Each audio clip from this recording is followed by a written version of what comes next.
Assalamualaikum warahmatullahi wabarakatuh. Halo teman-teman semua, pada kesempatan kali ini kami dari kelompok B akan memaparkan materi mengenai pengantar akuntansi dan perusahaan bab 1 pada mata kuliah pengantar akuntansi.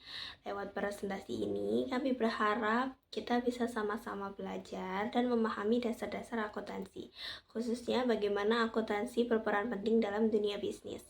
Semoga materi yang kami bawakan bisa bermanfaat dan mudah dipahami. Baik, sebelum masuk ke materi, izinkan saya memperkenalkan anggota kelompok B.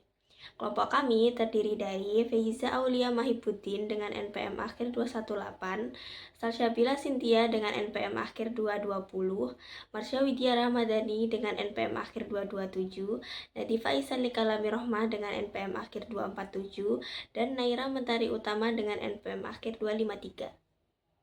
Berikut adalah daftar isi dari presentasi kami. Pertama, tentang sifat dasar perusahaan dan akuntansi. Kedua, standar akuntansi keuangan. Ketiga, persamaan akuntansi. Keempat, transaksi bisnis dan persamaan akuntansi. Kelima, laporan keuangan. Dan terakhir, penutup berupa kesimpulan. Saya akan mempresentasikan mengenai sifat dasar perusahaan dan akuntansi. Apa sih itu perusahaan? Perusahaan atau bisnis adalah suatu organisasi dengan sumber daya input seperti bahan baku dan tenaga kerja digabung dan diproses untuk menyediakan barang dan jasa output untuk pelanggan. Kebanyakan tujuan perusahaan adalah memperoleh keuntungan atau laba. Keuntungan atau laba merupakan selisih antara uang yang diterima dari pelanggan atas barang atau jasa yang dihasilkan dan biaya yang dikeluarkan untuk input yang digunakan untuk menghasilkan barang atau jasa. Rumus untuk mencari laba yaitu laba sama dengan penjualan dikurangi beban. Jenis-jenis usaha ada 3 macam. Yang pertama ada usaha jasa. Suatu jenis usaha yang menyediakan jasa untuk pelanggan. Contohnya seperti Garuda Indonesia dan Telekomunikasi Indonesia. Yang kedua ada usaha retail atau usaha dagang. Suatu jenis usaha yang menjual produk yang diperoleh dari pihak lain ke pelanggan. Contohnya Alfamart dan Tokopedia. Yang ketiga ada usaha manufaktur. Suatu jenis usaha yang mengubah input dasar menjadi produk yang dijual kepada pelanggan. Contohnya seperti Astra International dan Indofood sukses makmur. Kali ini saya akan menjelaskan macam-macam aktivitas bisnis. Yang pertama ada aktivitas operasi atau biasa disebut operating activities. Merupakan suatu aktivitas di mana perusahaan itu memperoleh pendapatan dari pelanggan. Aktivitas operasi ini meliputi produksi, pemasaran, dan pendistribusian barang atau jasa kepada pelanggan. Yang kedua ada aktivitas investasi atau biasa disebut investing activity. Merupakan aktivitas di mana perusahaan itu membeli aset jangka panjang yang digunakan untuk aktivitas operasi dari perusahaan. Yang ketiga ada aktivitas pendanaan atau financing activities, meliputi aktivitas di mana perusahaan memperoleh dana untuk memulai dan menjalankan bisnis. Secara umum pendanaan diperoleh dari kreditur dan pemilik. Peran akuntansi dalam bisnis. Apa aja sih peran akuntansi dalam bisnis? Akuntansi memiliki peran sebagai sistem informasi yang menyediakan laporan untuk para pemangku kepentingan mengenai aktivitas ekonomi dan kondisi perusahaan. Selain itu, akuntansi menyediakan informasi bagi para pemangku kepentingan dalam perusahaan melalui proses sebagai berikut. Yang pertama, mengidentifikasi pemangku kepentingan.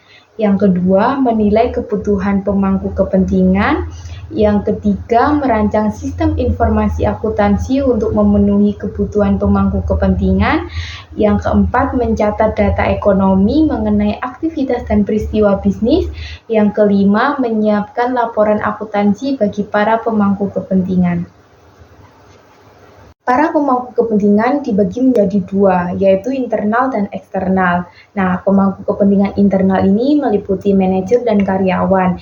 Pemangku kepentingan tersebut terikat secara langsung dalam mengelola dan mengoperasikan suatu bisnis. Area akuntansi yang menyediakan informasi untuk pemangku kepentingan internal disebut dengan akuntansi manajerial atau managerial accounting atau akuntansi manajemen, management accounting. Yang kedua yaitu pemangku kepentingan eksternal meliputi investor, kreditur, pelanggan, dan pemerintah. Nah, pemangku kepentingan tersebut itu tidak terlibat langsung dalam mengelola dan mengoperasikan suatu bisnis.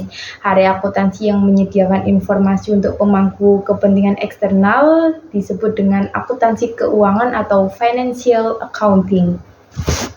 Peran etika dalam akuntansi dan perusahaan. Etika atau ethics adalah prinsip moral yang mengarahkan individu dalam bertindak. Nah, sebagai seorang akuntan, kita tuh harus bersikap sesuai etika agar informasi yang kita sampaikan kepada mereka itu menjadi terpercaya dan dapat bermanfaat dalam pengambilan keputusan. Nah, pelanggaran etika ini berakibat pada hukuman denda, pemecatan, dan tuntutan anjay tuan yang mana ada tuntunan tuntun aku. Bye. Selanjutnya, aku akan menjelaskan tentang standar akuntansi keuangan. Pengertian standar akuntansi keuangan atau SAK adalah seperangkat aturan, pedoman, atau kebijakan yang digunakan sebagai dasar penyusunan laporan keuangan. Tujuannya adalah untuk menciptakan keseragaman, transparansi, dan akuntabilitas laporan keuangan di Indonesia. Dengan adanya SAK, laporan keuangan menjadi relevan, andal, dan dapat dibandingkan antar perusahaan maupun antar periode. SAK disusun oleh Dewan Standar Akuntansi Keuangan atau DSAK IAI, yaitu bagian dari Ikatan Akuntan Indonesia atau IAI. DSAK IAI bertugas merumuskan standar akuntansi menyesuaikan dengan praktik internasional serta melakukan pembaruan berkala sesuai kebutuhan ekonomi dan regulasi. Selanjutnya, tujuan dan jenis-jenis SAK. Yang pertama, tujuan utama SAK. Penyusunan SAK memiliki beberapa tujuan penting. Yang pertama, keseragaman penyajian. Laporan keuangan disajikan dengan format dan aturan yang seragam, mempermudah perbandingan antar entitas. Yang kedua, memberikan informasi relevan. SAK memastikan laporan keuangan mengandung informasi yang berguna untuk pengambilan keputusan. Yang ketiga, transparansi dan akuntabilitas. Perusahaan diwajibkan menyajikan laporan secara jujur dan dapat dipertanggungjawabkan. Yang keempat, perlindungan kepentingan publik, investor, kreditur, pemerintah, dan pihak lain dapat mengandalkan laporan tersebut. Keselarasan dengan standar global atau IFRS, Indonesia mengadopsi International Financial Reporting Standard agar laporan keuangan perusahaan dapat diakui secara internasional. Lalu selanjutnya jenis-jenis SAK. SAK memiliki beberapa jenis untuk menyesuaikan skala karakteristik entitas. Yang pertama, SAK umum atau PSAK, pernyataan standar akuntansi keuangan, berlaku bagi perusahaan besar dan entitas yang memiliki akuntabilitas publik tinggi, misalnya perusahaan terbuka, mengacu pada IFRS agar jalan pada praktik global, cocok untuk perusahaan yang membutuhkan laporan keuangan kompleks. Lalu yang kedua ada SAK etap, entitas tanpa akuntabilitas publik, diperuntukkan bagi usaha kecil dan menengah atau UKM yang tidak memiliki kewajiban pelaporan publik, standar lebih sederhana daripada PSAK. Lalu yang ketiga, SAK syariah, mengatur pencatatan transaksi berdasarkan prinsip-prinsip syariah yang cocok untuk bank syariah, asuransi syariah, dan perusahaan berbasis nilai Islam lainnya. Lalu yang keempat ada SAK MKM, entitas mikro, kecil, dan menengah, dikhususkan bagi usaha mikro dan kecil. Penyusunan laporan keuangan lebih sederhana dan fokus pada informasi dasar seperti aset, liabilitas, ekuitas, pendapatan, dan beban. Yang selanjutnya, karakteristik kualitatif laporan keuangan. SAK menekankan bahwa laporan keuangan harus memiliki kualitas tertentu agar bermanfaat. Yang pertama, relevansi. Informasi dapat mempengaruhi keputusan pengguna laporan. Lalu yang kedua, penyajian jujur atau faithful representation. Informasi mencerminkan kondisi ekonomi perusahaan secara akurat. Yang ketiga, dapat dibandingkan atau comparability. Konsistensi antar periode memungkinkan analisis tren. Yang keempat, dapat diverifikasi. Data dapat diuji dan dibuktikan kebenarannya. Lalu yang kelima ada tepat waktu atau timelines.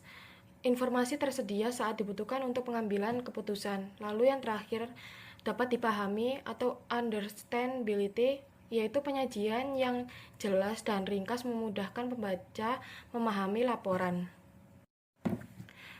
Lalu yang selanjutnya, asumsi dasar akuntansi. Dalam penyusunan laporan keuangan, digunakan asumsi dasar. Yang pertama, unit moneter, yaitu laporan disajikan dalam satuan mata uang tertentu.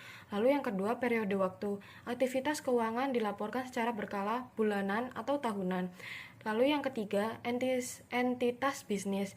Laporan hanya mencakup transaksi entitas terpisah dari pemilik.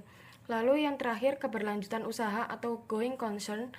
Diasumsikan perusahaan akan terus beroperasi di masa depan. Lalu yang terakhir, prinsip-prinsip akuntansi. SAK mengacu pada prinsip-prinsip dasar. Yang pertama, prinsip historis, yaitu aset dicatat berdasarkan harga perolehan, bukan nilai pasar saat ini. Yang kedua, prinsip realisasi, yaitu pendapatan diakui saat direalisasi atau dapat diukur secara andal. Yang ketiga, prinsip kecocokan atau matching principle, yaitu beban diakui sesuai periode pendapatan yang terkait. Yang keempat, prinsip konsistensi, yaitu metode akuntansi yang digunakan harus diterapkan secara konsisten dari tahun ke tahun. Lalu yang terakhir, prinsip kewajaran penyajian atau fair presentation, informasi disajikan secara wajar dan transparan. Poin ketiga ada persamaan akuntansi. Aset adalah sumber daya yang dimiliki atau dikendalikan perusahaan. Contoh, kas, tanah, gedung, dan peralatan. Liabilitas adalah hak kreditur mencerminkan utang perusahaan. Ekuitas adalah hak pemilik. Ekuitas ada dua jenis, ekuitas pemilik dan ekuitas pemegang saham.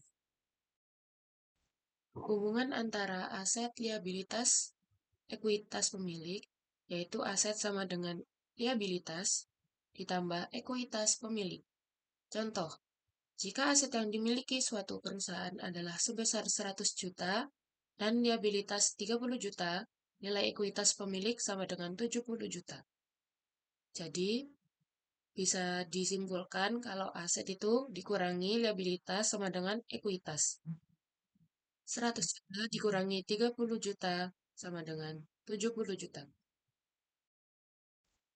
Poin yang keempat, transaksi bisnis dan persamaan akuntansi. Transaksi bisnis adalah aktivitas atau kondisi ekonomi yang secara langsung mengubah kondisi keuangan entitas atau secara langsung memengaruhi hasil operasionalnya.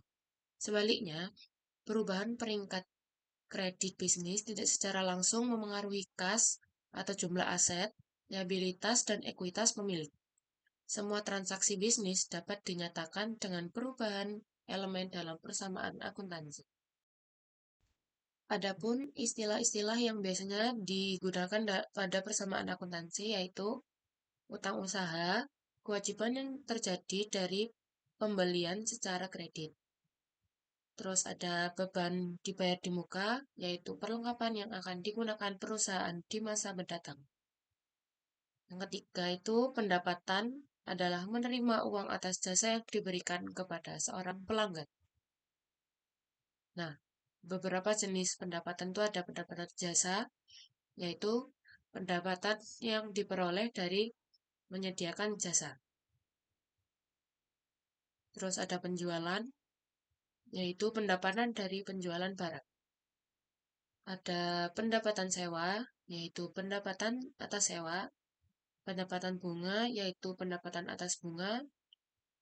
Pendapatan kredit atau penjualan kredit, yaitu mendapatkan uang pembayaran pada saat jasa diberikan atau barang dijual dan dapat menerima pembayaran di masa yang akan datang. Terus ada piutang usaha, yaitu klaim terhadap pelanggan. Ada beban, yaitu aset yang digunakan dalam proses memperoleh pendapatan. Catatan penting yaitu perlu diingat bahwa membayar utang berbeda dengan membayar beban. Pembayaran beban mengurangi ekuitas pemilik, sementara pembayaran utang mengurangi jumlah liabilitas. Adapun hal-hal yang berlaku pada semua jenis usaha. 1. Pengaruh dari setiap transaksi adalah kenaikan atau penurunan satu atau lebih elemen dalam persamaan akuntansi. 2. Dua sisi persamaan akuntansi akan selalu sama. 3. Ekuitas pemilik akan naik sebesar jumlah investasi pemilik. 4. Ekuitas pemilik juga naik karena pendapatan dan turun karena beban. 5. Ekuitas pemilik turun jika terjadi penarikan modal oleh pemilik. Ada jenis-jenis transaksi yang memengaruhi ekuitas pemilik. 1. Plus untuk investasi oleh pemilik. 2. Min, pref atau penarikan pemilik. 3. Plus untuk pendapatan. 4. Min untuk beban. Nah, pendapatan dan beban termasuk laba neto atau rugi neto. Setelah selesai dicatat dan dirangkum, laporan keuangan kemudian disiapkan bagi pengguna. Laporan akuntansi menyediakan informasi yang disebut sebagai laporan keuangan. Di dalam laporan keuangan terdapat laporan laba rugi, laporan ekuitas pemilik, laporan posisi keuangan, dan laporan arus kas. Keempatnya harus ditulis secara berurutan dimulai dari laporan laba rugi, kemudian diikuti laporan ekuitas pemilik, kemudian laporan posisi keuangan, dan yang terakhir adalah laporan arus kas. Laporan laba rugi merupakan ringkasan dari pendapatan dan beban untuk suatu periode waktu tertentu, seperti 1 bulan atau 1 tahun. Konsep ini ditetapkan dengan memadankan beban dan pendapatan yang dihasilkan dalam periode terjadinya beban tersebut. Jika pendapatan lebih besar daripada beban, selisihnya disebut laba neto. Sebaliknya, jika beban melebihi pendapatan, selisihnya disebut rugi neto. Laporan ekuitas pemilik merupakan ringkasan perubahan dalam ekuitas pemilik yang terjadi selama periode waktu tertentu, seperti 1 bulan atau 1 tahun. Laporan ini dibuat setelah laporan laba rugi karena laba neto atau rugi neto periode harus dilaporkan di laporan ini. Laporan ekuitas pemilik sering dilihat sebagai penghubung antara laporan laba rugi dan laporan posisi keuangan. Di dalam laporan posisi keuangan, terdapat daftar aset, liabilitas, dan ekuitas pemilik pada waktu tertentu, biasanya pada tanggal terakhir dari bulan atau tahun tertentu. Bagian aset dari laporan posisi keuangan biasanya menyajikan aset berdasarkan urutan pos yang paling mudah diubah menjadi uang tunai atau digunakan dalam operasional perusahaan. Kas disajikan paling atas, diikuti dengan piutang usaha, perlengkapan, asuransi dibayar di muka, dan aset lainnya. Aset yang sifatnya jangka panjang atau lebih permanen seperti tanah, gedung, dan peralatan akan disajikan berikutnya. Nah, yang terakhir adalah laporan arus kas. Laporan arus kas adalah ringkasan dari penerimaan dan pembayaran kas untuk periode waktu tertentu, seperti 1 bulan atau 1 tahun. Laporan arus kas dibagi menjadi 3 bagian. Yang pertama adalah aktivitas operasi, yaitu ringkasan penerimaan dan pembayaran kas dari aktivitas operasi. Yang kedua ada aktivitas investasi. Di dalamnya melaporkan transaksi kas untuk pembelian dan penjualan dari aset yang sifatnya permanen atau biasanya disebut aset tetap. Dan yang terakhir adalah aktivitas pendanaan. Di dalamnya melaporkan transaksi kas yang berhubungan dengan investasi kas oleh pemilik, peminjaman, dan penarikan kas oleh pemilik.